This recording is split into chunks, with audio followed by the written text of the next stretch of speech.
everybody. Welcome to It Came From GenX.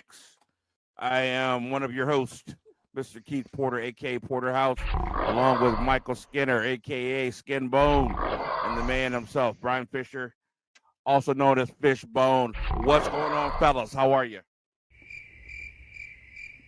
Yeah, the thumbs. That's what you give, the thumbs. There's an audio podcast going on here too, guys. I don't know if you knew that or not. Skinner and I is pointing at each other. I am well. I had a great weekend. I had a nice evening with Ali on Friday to stay at home and chill out, and then a birthday celebration weekend. So Saturday was buddy Dean. I do the other podcast with Convincing Idiots. So his girlfriend Megan's birthday outing. So we went out to Wadsworth and had a nice evening out there. Checked out the Blue Tip Barbecue and Grill in Wadsworth. It's a newer place, I think, but it's delicious barbecue. Wonderful. First time there. And over to Wadsworth Brewing Company, delicious beer and a nice place over there. And then Sunday, Allie's father turned 75 on Saturday, so we had a little family gathering on Sunday. I went out to lunch, back over to their place, and just nice family time, birthday time. And I actually caught up with Coach Cooper and finally gave Amy her birthday gift. Yeah, I got to do the same thing. I told her to call me when he got back in town last week. Haven't heard from her. So they were just lazy day. I just happened to catch them, and went over there and kind of invited myself over and hung out for a little bit and caught up a little bit. So that was really nice. So a good friends, family weekend. Yeah. How about you? Oh, me, I had a great weekend as well. I got to get away for a little bit and went up to North Ridgeville, spent the day with my son. Very nice. And his lovely girlfriend, Amy. I was expecting to get up there and do the dad thing and take them both out to dinner. And they were like, nope, sit down, relax. And he cooked dinner. Very good. Yeah, it was amazing. Made a great chicken Alfredo dish. And we had a great time and had a nice photo shoot. And it was good to get away. Very good to get away. How about you, Skimbo?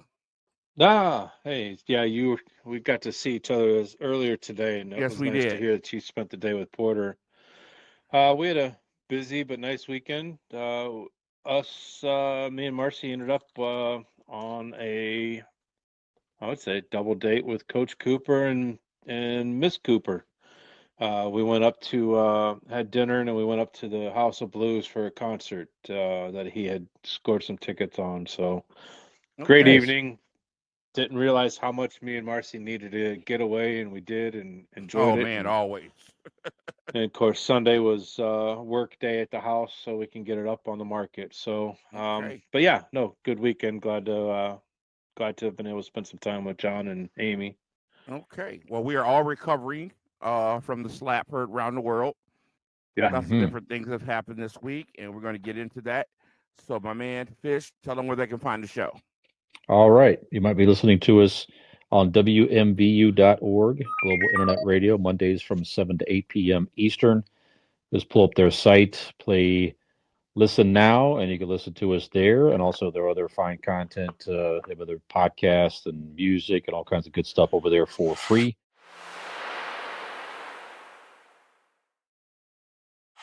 Listen to us whenever you want to on demand on your favorite podcast platforms. Pull us up on Google, Apple Podcasts, Spotify, Verbal, and more.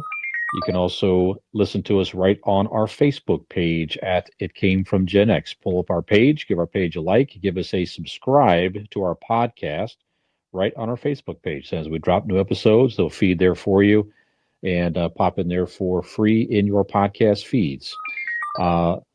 Find links to all of our social media, our YouTube channel, It Came From GenX, Twitter, Instagram, TikTok, all that good stuff can be found on our Linktree account. Just pull up Linktree, It Came From GenX, and it's simply a page with links to all of our social media. Very simple.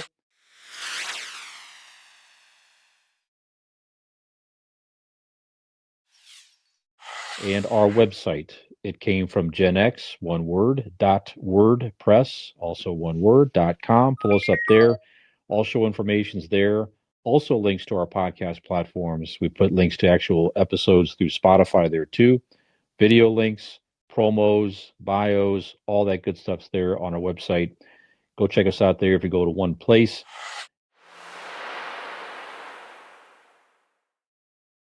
And if you choose to sponsor the show, throw a couple bucks our way or whatever, that is also appreciated if you wish to do so. And you find that on our website, our Patreon account, patreon.com/It Came From GenX. You can give us a one-time donation or subscribe, whatever you want to do, or just enjoy the show for free. Whatever you like, we appreciate your support. If you do like our stuff, tell a friend, give us a share, give us a like, give us a subscribe, give us a follow, give us a rating and review if you listen to us on Apple Podcasts. And we appreciate your support out there. Thank you very much. Yes, and you can also find us at www.ifyoucan'tfindanothermancalus.com. All right. That's right. As you're giving this information, our producer extraordinaire, my pride and joy, my son Mike Jr. texts me, having a little bit of difficulties with our post-production Google Drive account on my computer, and he just made a funny. That's what got me to chuckle. I apologize. And but all this time I thought you had gas. No. With that, I want to shout out to Christopher Dominic. They're at WMVU. Without him, we probably wouldn't be here today where we're at. And of course, with Mike Skinner Jr., he is our boss, as we call him. Makes us old geezers sound good. And without him, I don't know where we'd be as well. So thanks to both of them, gentlemen. Definitely thank you both. On with the show. All right. So, Skinner, World News, take it away.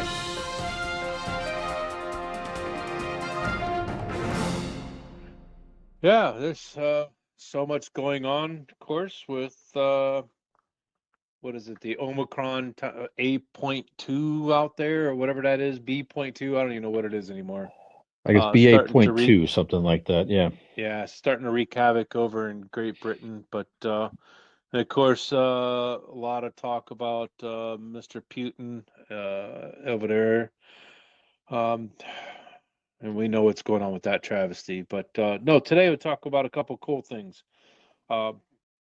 Biggest one that I'm proud to discuss. We all know that Chief Justice Ruth Bader Ginsburg, what she meant to not only politics, Capitol Hill, but what she meant to ladies, what she meant to history, being the second woman to serve on the highest court after Sandra O'Connor. And Sandra O'Connor, if you guys didn't know, she was appointed back in 1981 by Ronald Reagan. But with that, Chief Bader is being honored by the Secretary of the Navy there's a new fueling ship that's going into the fleet. The oil tankers that go around and fuel all the boats out there and all across the globe. We're going to name the newest ship after Chief Justice Bader Ginsburg, which I thought was such a great thing, great honor, and well deserved. I got a quote from the Secretary of the Navy, and he said, "Ginsburg is instrumental to why we now have women of all backgrounds, experiences, and talents serving within our ranks side by side with their male sailor and Marine counterparts." So he obviously, Ginsburg meant a lot to him for him to have these strong words. So I don't know if you guys have heard about that story, have any feelings about it, but I'm quite proud. As you can see, I've got my red, white, and blue on today and my Air Force hat for this story. Makes me proud to be an American, proud to be an American veteran, U.S. veteran, even though I wasn't in the Navy or Marines, but I was in the Air Force, as you all know, and very proud of that. Absolutely. And we're proud of you. This is an extraordinary woman who fought not just for civil rights, but gender equality as well, Civil Liberties Union, and different things like that. This is the kind of thing where you can see the writing on the wall, and this was the obvious move. She was extraordinary. in the fight. She was a very small woman of stature.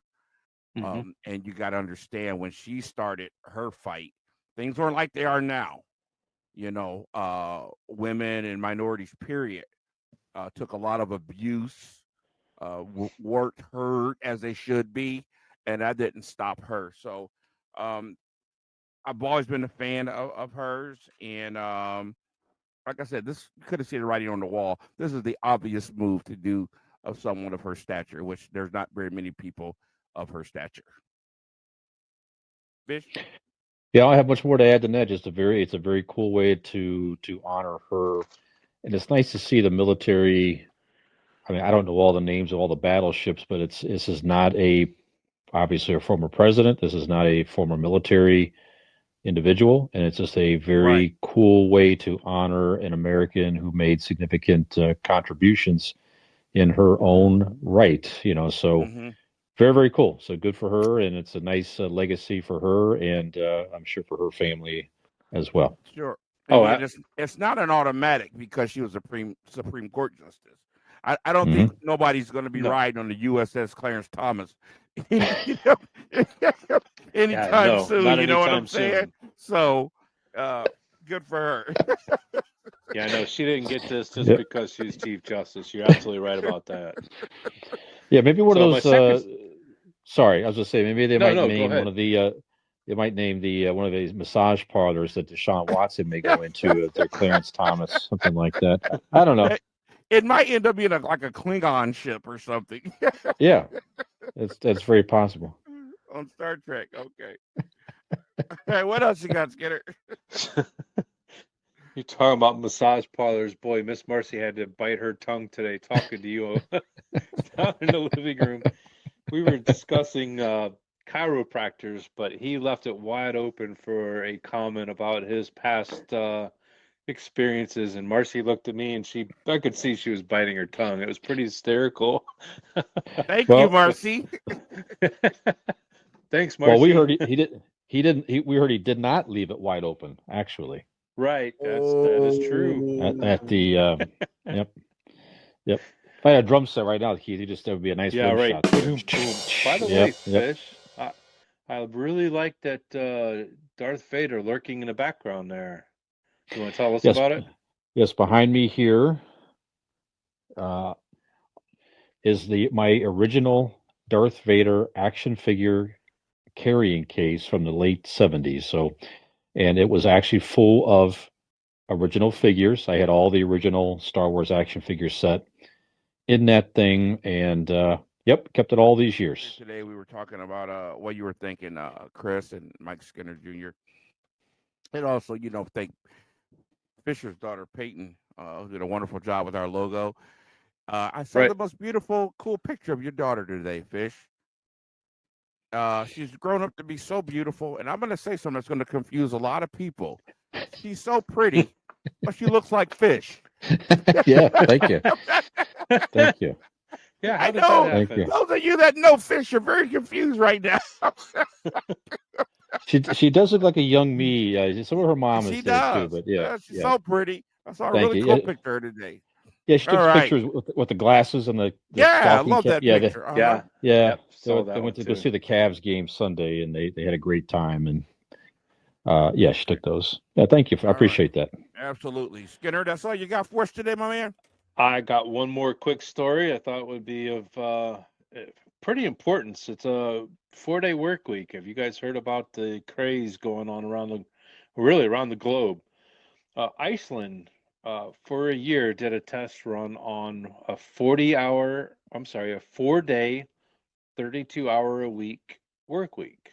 Oh, not even 10 hours a day. Not even 10-hour days. Wow. They did 32 hours. And what they found out was that their employees were well rested, engaged.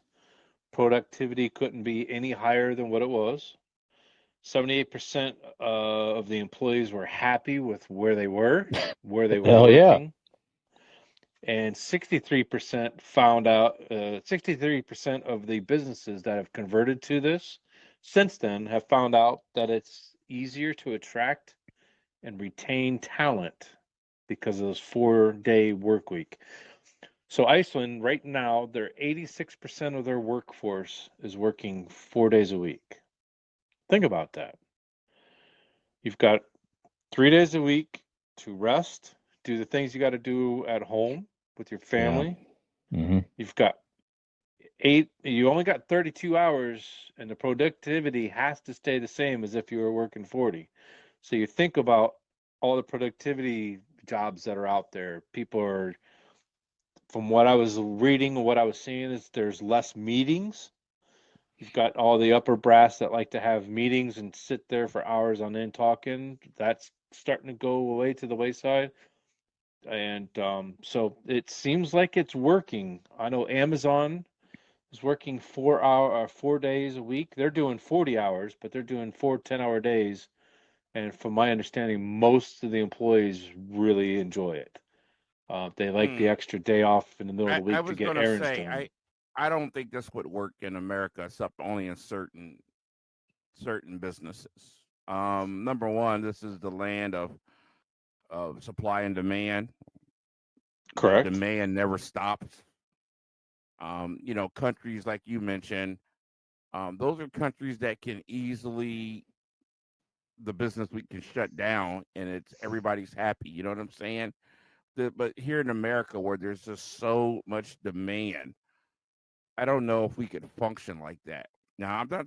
I don't know. I'm not a economist or anything like that.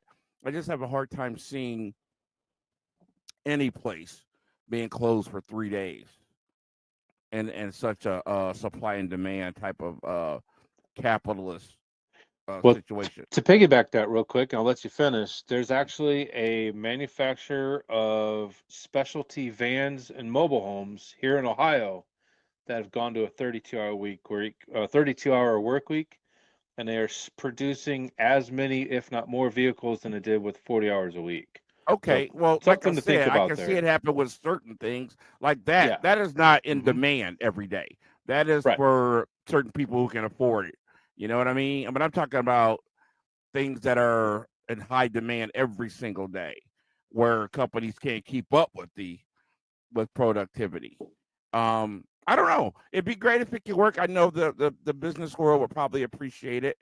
I hate when I hear people who live these lives where they just work 7 days a week or 6 days a week. They come home, they got 6 hours to eat, shower, and rest and bath. I hate hearing that. That's no way to live.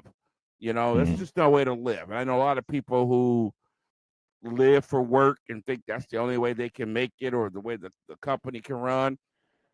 And I think that's malarkey. We need to slow down a little bit. So I'm all for it. I just have a hard time seeing it happen in certain facets of America. Fish? Yeah, I like you said, it depends on the industry. You're right. So if you're talking poor folks who are making an hourly wage at a restaurant or retail and places like that, you're right. Number one, it'd be hard to staff those places. And if folks who just simply aren't able to get 40 hours a week and not get paid for it, now if they got paid for 40 hours at work 32, then who knows? But obviously, it's a lot of staffing and planning with that. Business world, when you're on a salaried position, it's definitely more doable. And I love the idea. I really, I mean, Jesus, from a life quality of life perspective. I mean, it's like what about the you. people that work in the tip industry and still, You're they're right. working Sure. 6 days a week and barely still making enough to get by, and then Yeah. you take a few days from them. That would be very difficult. Yeah, like No, you I see, got you. manufacturing, business settings, things like that is definitely.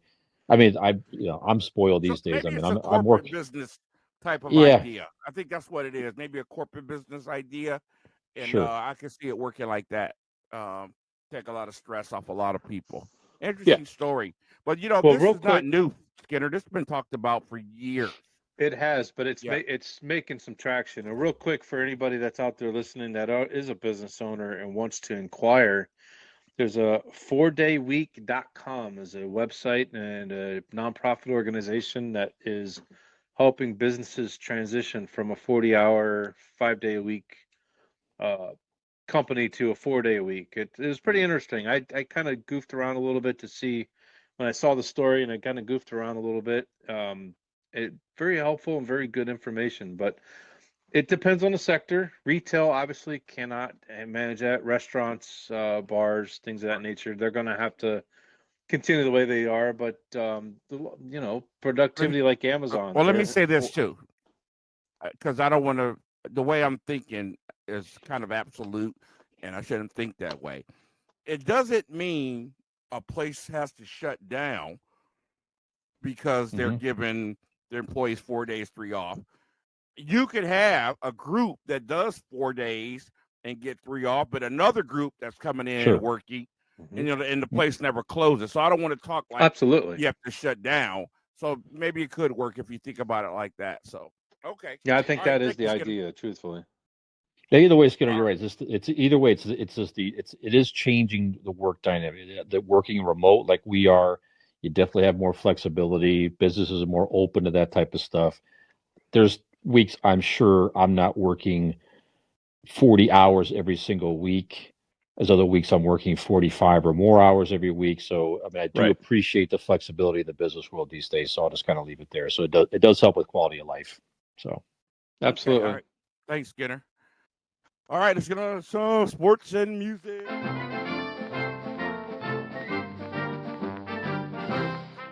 And we'll start off with a little bit of music news. So, a couple of tidbits, guys, this day in music. 2003, 50 Cent became the best-selling artist in the U.S. so far at that year with his album Get Rich or Die Trying.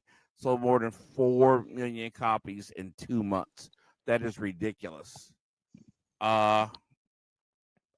I remember that album came out. Of course, the hit song, Go Shorty, It's Your Birthday. We're going to, that was in the club. That was a huge hit song. It was also featured at the halftime Super Bowl show this year. Huge song, great album.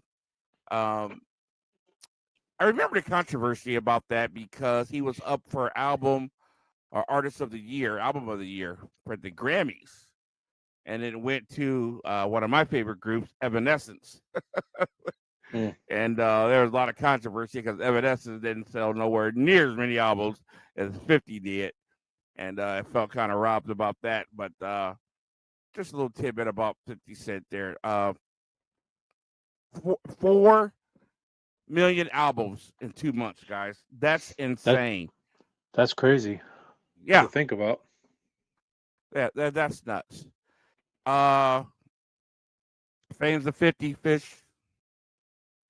I not saying I'm not a fan. I'm just not that familiar with this stuff. When I hear a couple songs, I do like it, right? But just never really got into it. Okay, interesting story here, guys. 2007, this day, a Swedish couple ran into trouble with authorities after trying to name their baby Metallica. Michael and Carolina Tomorrow went to the court with the country's national tax authority about naming their daughter after the rock band. The 6-month-old had been baptized Metallica, but tax officials said the name was inappropriate. Under Swedish law, both first names and surnames need to win the approval of authorities before they can be used. Now, I never heard of anything like this, guys. Somebody telling you what to name your child. They couldn't name it after a rock band. I have a 24-year-old son named Steele, named after the Pittsburgh Steelers, and which is borderline criminal right there. Let's be honest. Okay. Well said. I find this interesting that the authorities can tell you what not to name your child. Is this a form of censorship or what, Skinner? Yeah, I'm mind boggled that you said that. Yeah, I have no idea. And how blown long away ago to read it. When was this again? This was 2007, Sweden. Wow, so this is actually very recent. I'm thinking this may have happened back in the 80s or 90s. No. You're talking like 15 years ago. Yeah, what kind of Stone Age is that country still? What kind of laws are on those books? There's been some names that I've heard people that have been rejected in my church. Names like Nickelback? One of the associate pastors, he has a adopted son, and his name's Messiah. Huh. And Okay. it bothers me. You guys know I'm a man of faith. That Right. bothers me. I won't call him that. I call him Psy. I gotcha. You know what I'm saying? But to tell somebody what you can and cannot name your child, I find that most interesting. Any thoughts on that, Fish? Well, in this case, it's a good decision. Let's just be honest. Yeah, that's That true. poor girl growing up with the name Metallica. Yeah, I don't know. I mean, Metallica. you really shouldn't be able to tell parents what they can't name, but that is a ridiculous name. So I'm so glad for that girl that she didn't have to grow up with. And actually, Lars Ulrich probably would have sued her anyway, try to get some type of Yeah, you know, right? Exactly, right? royalty or something like that. So, yep. Okay, guys, this day in 2008, you're going to find this interesting.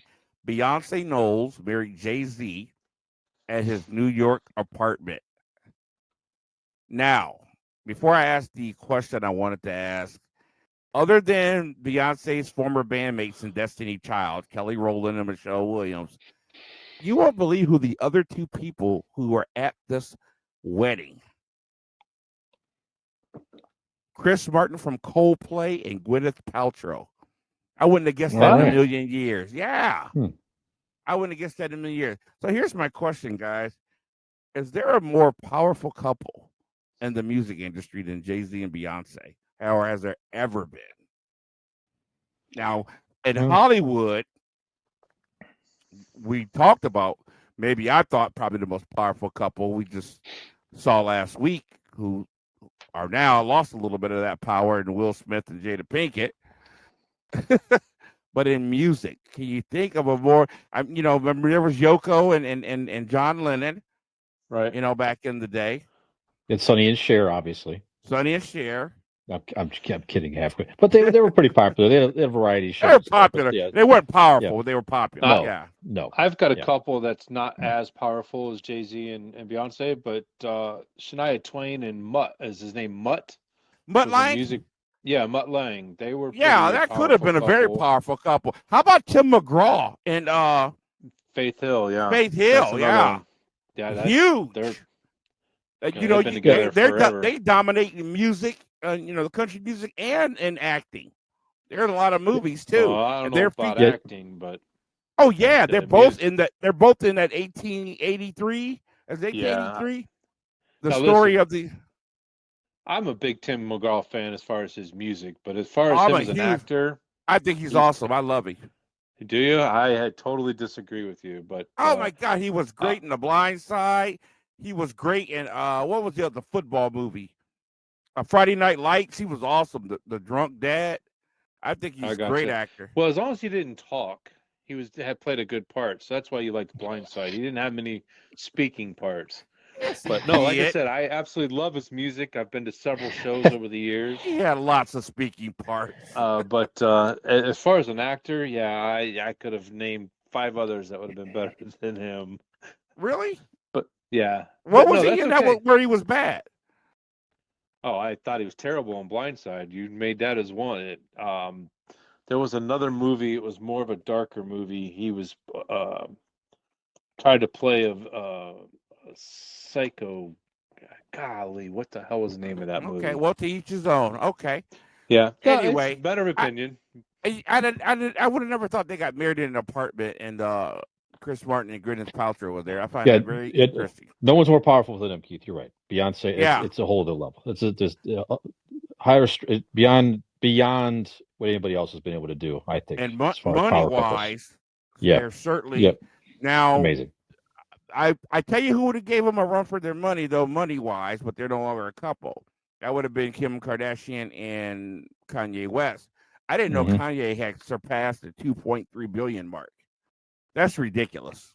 Yep. And yet he still can't pay somebody to help shut his mouth. Yeah, and this guy's been banned from like Twitter and award shows, and worth billions of dollars. That's funny. Okay, well, tells you money can't buy you everything. Can't buy your wife back, that's for sure. Nope. Not when Pete Davidson's in the picture. Yeah, we know. He sent a picture. Literally in the picture. That's true. Okay. Okay, guys. not too many significant birthdays today. Jill Scott was born this day in 1972. If you don't know who Jill Scott is, she's a soul singer.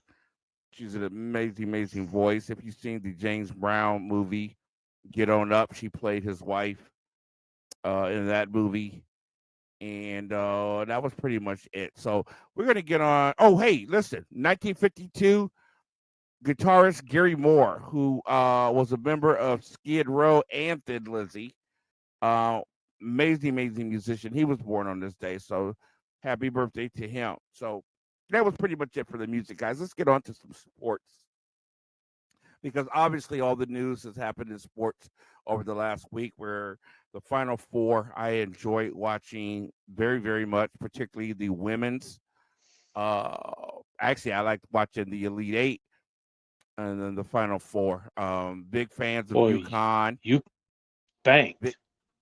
Yeah, UConn got spanked. I knew that was going to happen, though. Big fan of Stanford and big fan of Louisville. I love Haley Van Lith. That little blonde chick can hoop, but she got dominated the other night. She's a good friend of Kobe's and was very devastated by his death. And obviously, South Carolina, man, them girls are just something else. Robinson, she's going to be something else in the next level. And they dominated last night, won the championship against UConn. But it was good to see UConn back in the championship. Gino Auriemma lost his first championship. He was 11-0, and he's been one heck of a coach. So anyway, in the men's side, we saw Duke go down in the Final Four to North Carolina, sadly, which was the last game of Coach Krzyzewski, also known as Coach K. For a while now, he has been my favorite college coach. They've been my favorite college program. And this guy is a legend. Do you guys watch men's college basketball? Are you fans of Coach K, Skinner? Oh, absolutely. Been a fan of his for a really long time. If it's not Ohio State, and when it comes to college basketball, it's Duke. Yeah. I was very, very saddened to see that they lost that game. Yeah, very, very Coach sad. K's. Just think about all the men that he's groomed over the years. Oh yeah, when you watch men talk about him, they tear up. I don't care who it is. Right. They tear up what he's meant to their life. And when he lost this game the other night, I've never seen so much disappointment in his face as I saw the other night. Right. So he's not just a coach. He's a mentor. He's a second dad. He's somebody that people look up to. I mean, the guy, like you said, he's legend. I don't think is a strong enough word for him. Yeah. When they interviewed him the other night after the game, he talked about how, hey, I'm not going anywhere. I'm not disappearing. It is very important to see these young men get on to the next phase of their life. I thought that was really, really, really cool. Right. Fish, fan of Coach K. I know you're a basketball guy. Yeah. Yeah, absolutely. You guys have already said a lot of it there. He's a guy that really got it. He really understood that he was in a powerful position to be a real mentor, like you say, to young men.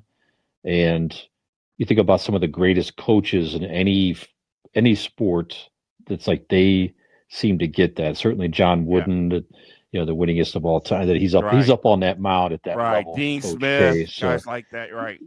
Yeah, absolutely. So, good for him. Fantastic career.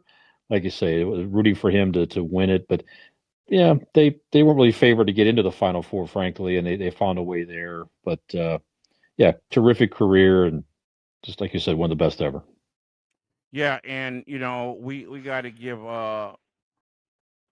props to Hubert Davis, newly appointed head coach of North Carolina, to get that program back, on track after Roy Williams left, and he had a few other people step in on some issues. To see him make it to the finals back with North Carolina, big time props for him. So, sure. Okay, guys, switching sports here. A couple of big things going on in the NFL. Of course, we were all thrilled over the last few weeks with free agency, and now they had to get down to brass tacks. They had the coaches meeting.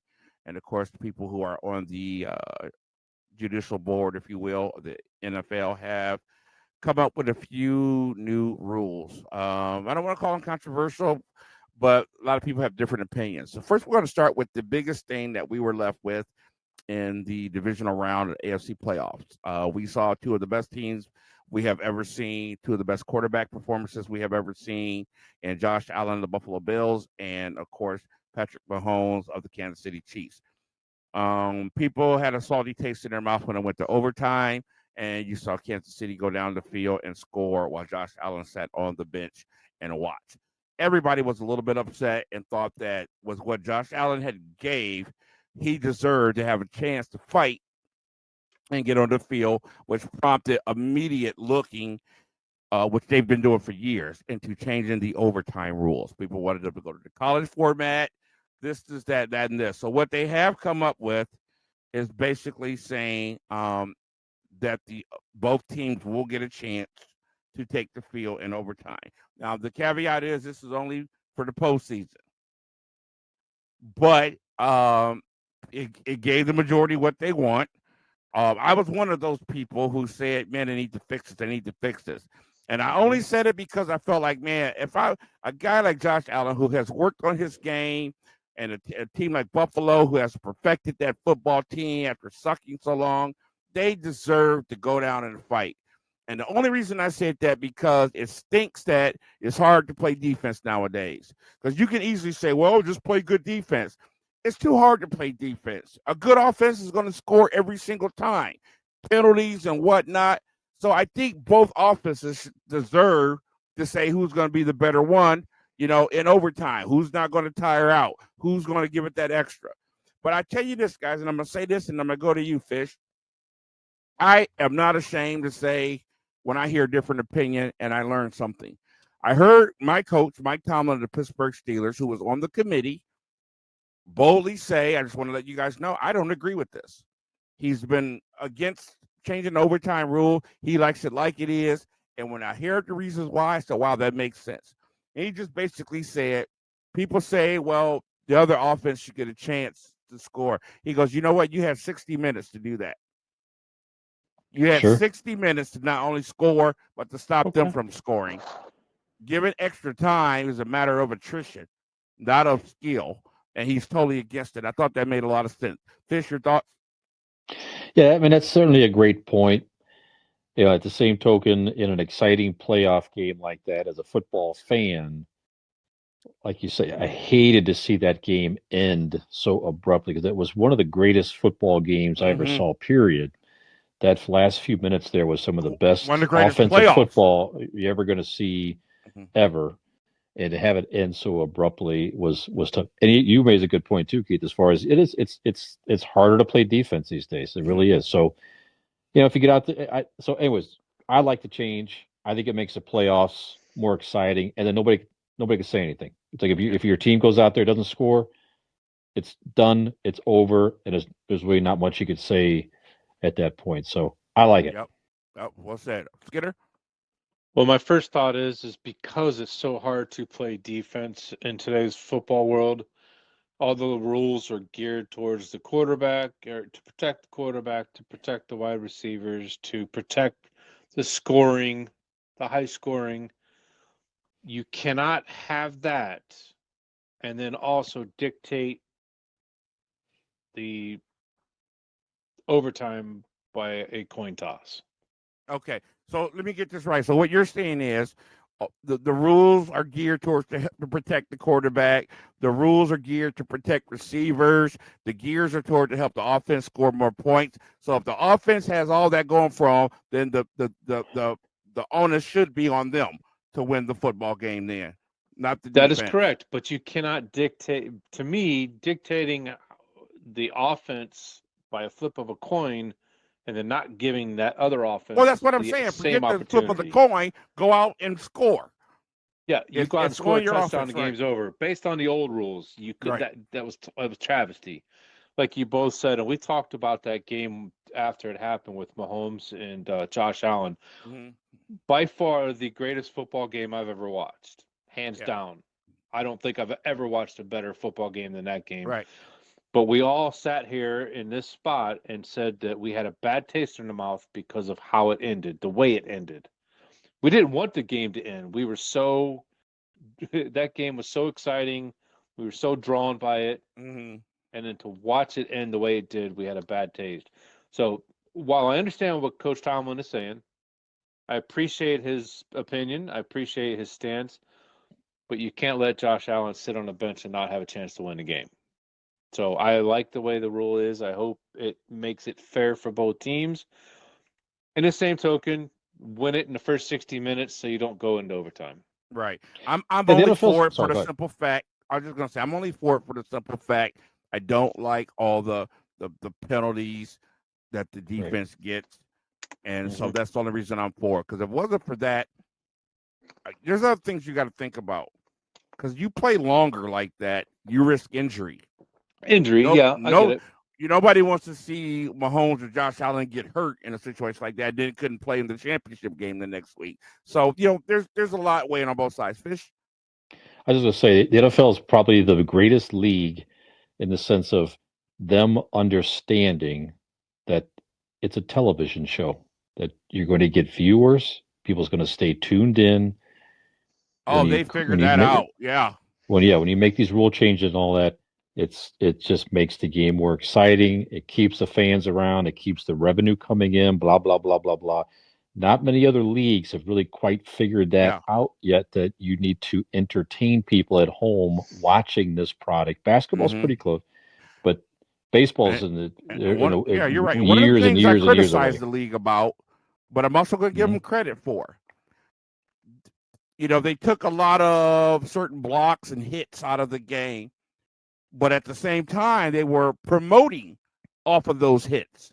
You know what I'm saying? They were using those hits in commercials and advertisements and things like that. But at the same time, while there's concussion protocol and blah, blah, blah, blah, blah, you can't touch the head, touch the helmet. But they did flip it, and now they focus on advertising scoring, amazing catches, things like that. And you're right. They understand this is entertainment. We look at it as a sport. The players look at it as a sport. The NFL looks at it as entertainment. And the more you entertain, the more money you're going to make. That's it. Yep. There you go. All right. Thanks, guys. Pop culture. Take it away, Fish.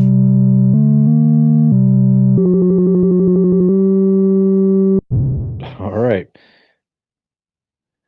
Okay, we did have an unfortunate passing here. We'll start there real quick here. Over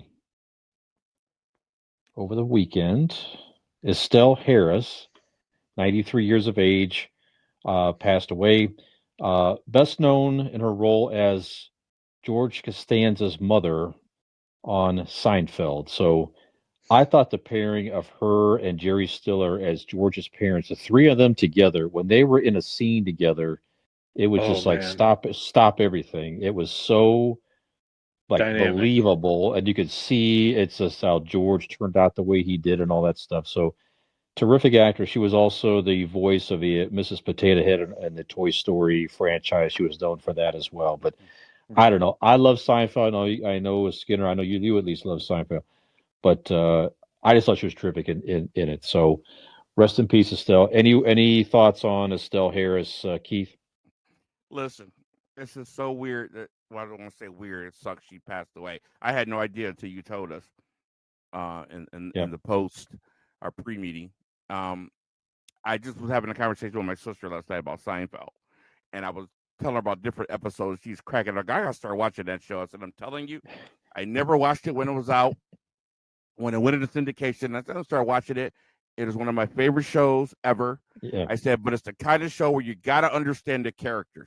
You got to understand their quirks and this and that. I said, it's total genius.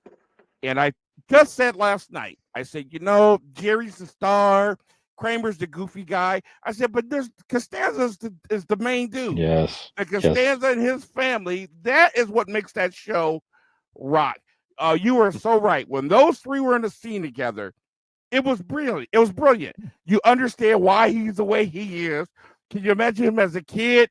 George! George, what are you doing? I come home and you're using your body for an amusement park. What a great episode that was. Wow, Oh my that was the God. best. She was total genius. I loved her. I'm a huge Jerry Stiller fan. He was brilliant in that. He was brilliant in King of Queens. But yeah, to get all three of them together was amazing. And rest in peace, Estelle. Yeah. Skinner, any words on Ms. Harris? We could talk all day about Seinfeld. You guys all know that I'm a huge fan. I think I even told you guys the story. I introduced Michael Jr. to Seinfeld when he was young teen, and I had the box set of the VHS tapes, and that kid wore out those tapes because he just would go to his room, stick one in the VCR, and he would watch an entire season. If I didn't say, "Hey, son, you got to go to school the next day," he absolutely loved it. So, yeah, I can't say any more than what you guys already said. Those three in the room were brilliant. Yeah, There's no other way to there's been put so it. many spinoffs from shows. She didn't get enough screen time. The Costanza should have been a spinoff. Oh man. The Wow. Costanza Yeah. should Could you have been imagine? a spinoff. Yeah, I'd have watched that all day long. Oh, but so many great episodes. You know, when her and Mr. Costanza split up, and she went and got what she gets an eye job or something.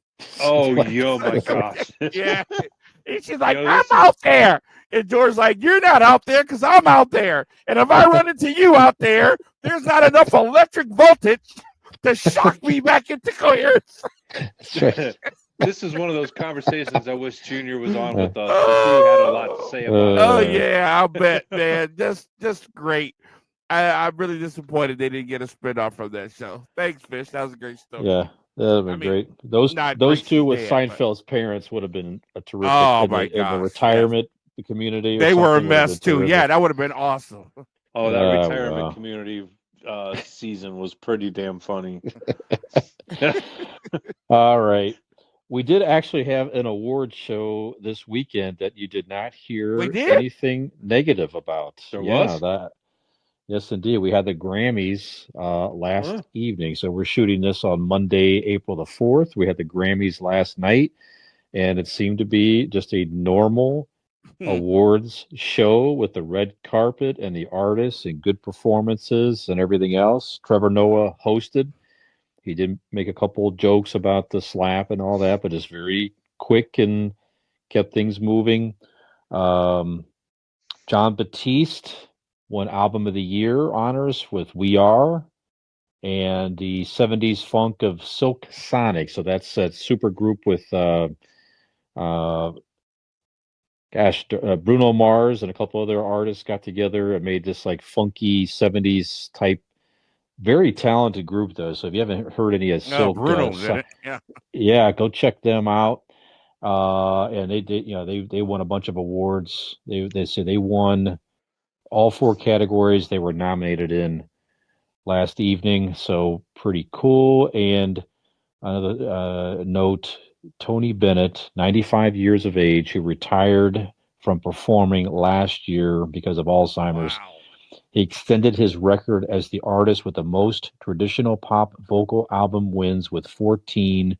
He won for Love for Sale, a duet album with Lady Gaga, who performed with him on his final performance. I thought that was nice to mention as well. But just that's it. Just a normal award show. Pretty cool. Nothing more to speak about than that. A lot of good moments. I did like, if you haven't seen it, go check out John Batiste's acceptance speech. Very, very good. He basically said, listen, in my opinion, there is no best album or artist or anything like that. The world of the arts is subjective, and there is no the best. It's just basically what you like. Be yourself. It's a very, very, very, very good speech. So yeah, check that out there if you have not seen that. So that's it really with the Grammys. Any thoughts on the Grammys? I didn't watch it personally. I'm not boycotting it. I watched other stuff, but I know a lot of people are still fans. But any thoughts on the Grammys at all? Anything you heard, or just like, nah, happy it was normal and that's it? Skinner, any thoughts on the Grammys?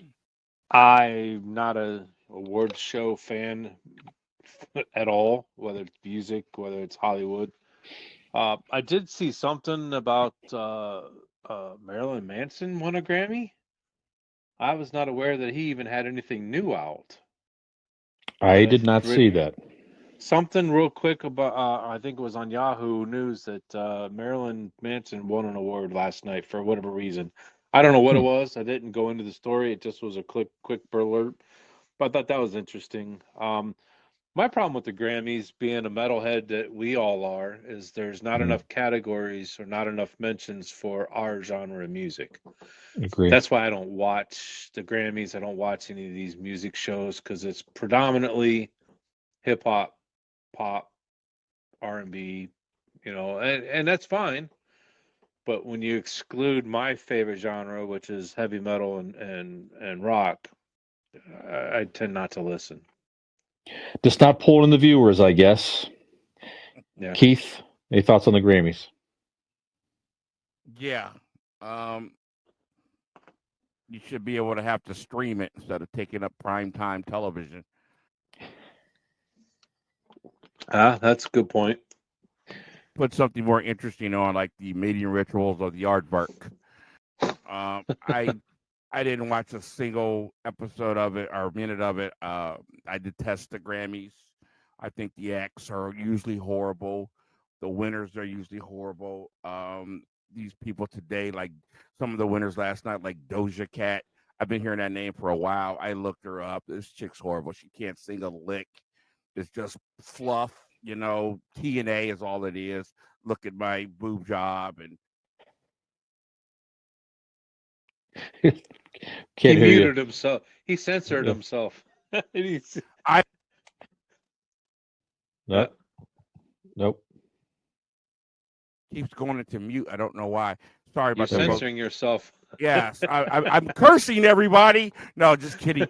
I am totally disgusted by today's It's a music. setting on the microphone. These just kidding. Old man setting on the microphone, going into I'm mute. sick of all this bull. All these mother. But no, they aren't the fat boys. Tell me about it. Ain't no fat boys. I tell you that much right now. Darn it. God. I'm just disgusted. All these artists wanted to conform to this pop lifestyle. I think it's disgusting. I saw Taylor Swift do a country song the other day. Everybody forgot Taylor Swift started off as a country artist. And I saw her do a song with somebody. I forget who it was. And they have a video out.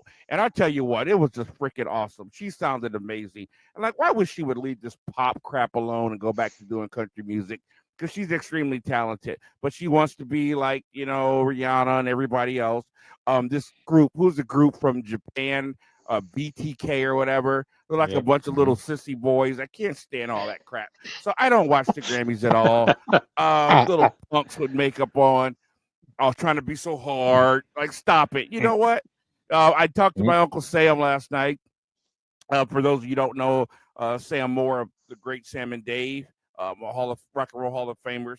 And he was like, are you watching the Grammys? He likes to talk about all the people that he's friends with or whatever, especially the older people. And I really don't care. So, no, I didn't watch it at all. But I will say this much. I do appreciate some of the real artists that actually write music and can perform, like Bruno Mars, that do show up on there.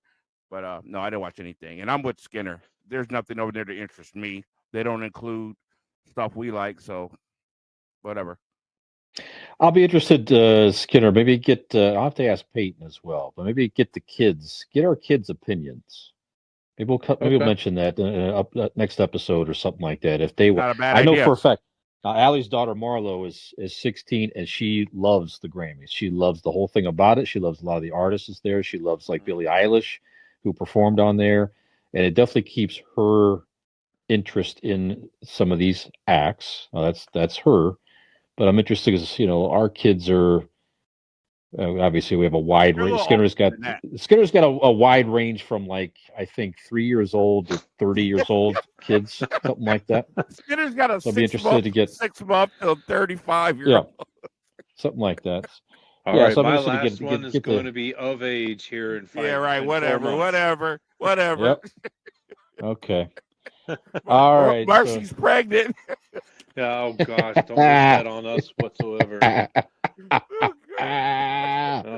Ooh. Yes, indeed. Oh my God. Throw a newborn over at the Skinner house. I'd like to see that, boy.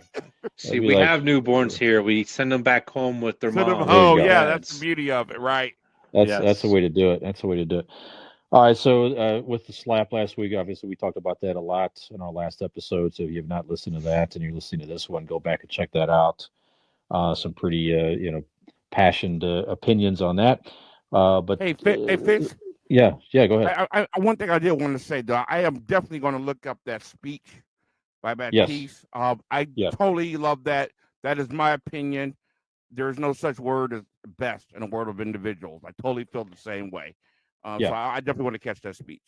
Yeah, definitely check that out. Very classy and articulate and everything else. So with the repercussions from the slap last week, it still continues to make the news. No surprise there. So since we last shot, Will Smith has resigned from the Academy of Motion Picture Artists and Sciences. Probably felt that, it smells like they probably approached him and said, we're going to kick you out or you can resign. You probably don't want to get kicked out because some of it's a short list of names who's been kicked out is, you're talking like Roman Polanski, a very notorious, just notorious Hollywood figures. Russ you don't want to be on that list. Yeah. I can't remember who it is, but it's a pretty notorious list that you don't want to be a part of. That's got kicked out of there, and some of his current projects are slowing down. I'm not saying anybody's canceling him or it's not cancel culture or stuff like that necessarily, but a lot of turmoil and different things going on. So some of his current projects, like Bad Boys 4, has been slowed for the time being. So it's probably just a lot of distraction and everything else for these productions that they're sort of easing back a little bit here. Let this kind of blow over. I think Will Smith will be. They're going to let it blow over. Sure. Listen, if Bad Boys 4 can make some money, it's going to come out. You know what I'm saying? Sure. And let things die down. I'll say this. First of all, I'm totally disgusted at the people defending Will Smith. I'm not saying nobody doesn't have the right to defend him, but I really would like to slap people that I respect, like Denzel, with his stupid comments. Who are we to condemn? How about the law? That's who we are. You know what I'm saying? Right. How about the fact that we can't slap somebody like that in public? That's who we are. So, rightfully so, this guy should be getting what he gets. And for all these people who think it's a fake, and I've seen some interesting footage and angles and makes you question it. But this is why I say I don't think this was anything fake. Why would you risk being maligned like this? Exactly. Why would you? You had to know that would happen. So there's no way this was fake, in my opinion. Nope. Skinner, any thoughts on any of this as far as the backlash and anything else? No, it's expected. Marcy still has a huge, strong opinion that she has more respect for him for sticking up for his wife. For that aspect, she doesn't agree how he did it. Should have been done behind closed doors, etc. But she's like, she takes the stance that that's a man sticking up for his wife, and I have more respect for him. As an actor, as a person. Did she watch that? He wasn't. He was laughing at her. She saw it all, and that's her opinion. I'm not. It's not me to judge or to try to change her mind on that. I just say, okay, honey, I understand but both are going to have backlash with this. There are going to be those that are going to criticize Chris Rock for crossing a line on a joke over somebody who has a medical condition, but at the same time, you got Will Smith assaulting somebody on public television that's all over the world. So, do you really Chris think Rock's tickets really sold? His tickets sold like wildfire. Yeah. Do you really think Chris Rock's going to get anything for that joke? No. I mean, think about it. You think about what Chappelle says and all these other people. I mean, listen. The one thing I've learned in this life. Let's take our dear friend. We call ourselves the Four Musketeers. The fourth one is Coach Cooper, who obviously not able to do the show because of the schedule. Now, Cooper and I have been best friends for a long time.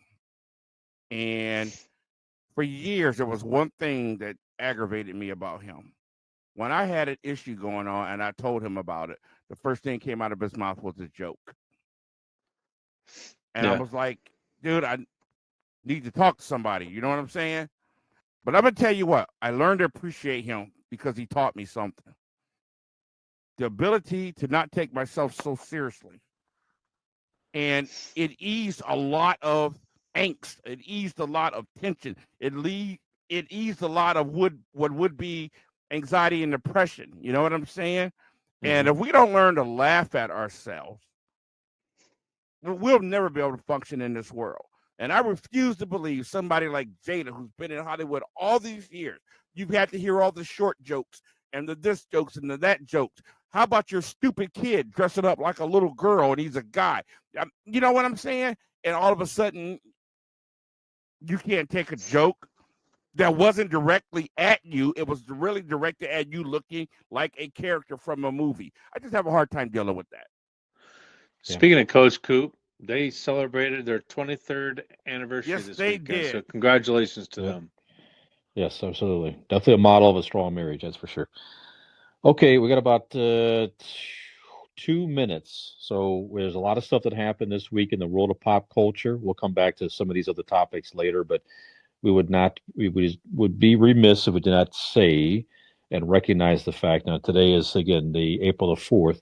Today, back in 1968, Dr. Martin Luther King Jr. was assassinated on that day. So obviously a heavy topic, but we do want to pause and remember him. So, Keith, thoughts on Dr. King? Anything you want to say here? I know you mentioned you wanted to say something. Go ahead, please. Obviously, I wasn't born when that happened.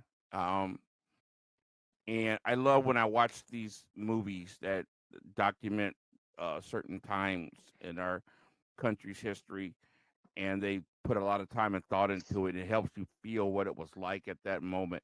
I've seen so many different movies, Dreamgirls or whatever, even the NWA movie, Straight Outta Compton, and all these different movies that highlight moments like that. And then when they highlight the Dr. King shooting, or the James Brown movie, Get On Up, that highlights when Dr. King got shot. And it is just gripping. It is amazing how it captivated a nation. And I teach music history to kids. And when we got to the music that came out of the civil rights movement, one of the important things that I wanted them to see and point out that you don't see, I wanted them to see the white people that protested, the white people that stood up and said no more. The media wants you to think that all the white people were bad, blah, blah, blah, blah, blah. And it's not the case. There were so many white people that said, you know what? We're sick of this crap. But they didn't know about it until it was put on television. And that's what made the difference. And though it was terrible, this man lost his life, but it highlighted something that was going on that a lot of people in the country did not know about. And when they saw this, they stood up. And they stood with blacks and others and said, we're not going to have any more of this. So that death was just tragic and it was terrible, but it meant a lot and it did a lot. And I tell them, I said, the people that I call my friends are probably the people that back then would have been marching along with Dr. King, including you too. Absolutely. Very well said, man. Well, not going to say anything better than that, Skinner. So why don't we end on that note, sir? Please, you want to take us out, please? Yep, another week down the hatch. For Brian Fisher, Keith Porter, I'm Michael Skinner. We are the guys from It Came From GenX. We appreciate you. We appreciate you listening, and we will talk to you next week. Yes, and while we're going off, quick announcements. On April 21st, that is a Thursday, at Lou's Tavern in Massillon, I will be performing with the great Eric Brook and Al McKenzie, who was the bass player for the band Firehouse. So if anybody wants to come on out, come on out. It's going to be a great show. Firehouse just got off tour. Al came home and said, hey, let's do this. We did a show Christmas, and it went over so great that they wanted to get us back again. So April 21st at Lou's in Massillon. We'll put something on our Facebook page too, Keith. Very good. Awesome. All right. Stay strong, GenX. Thank you.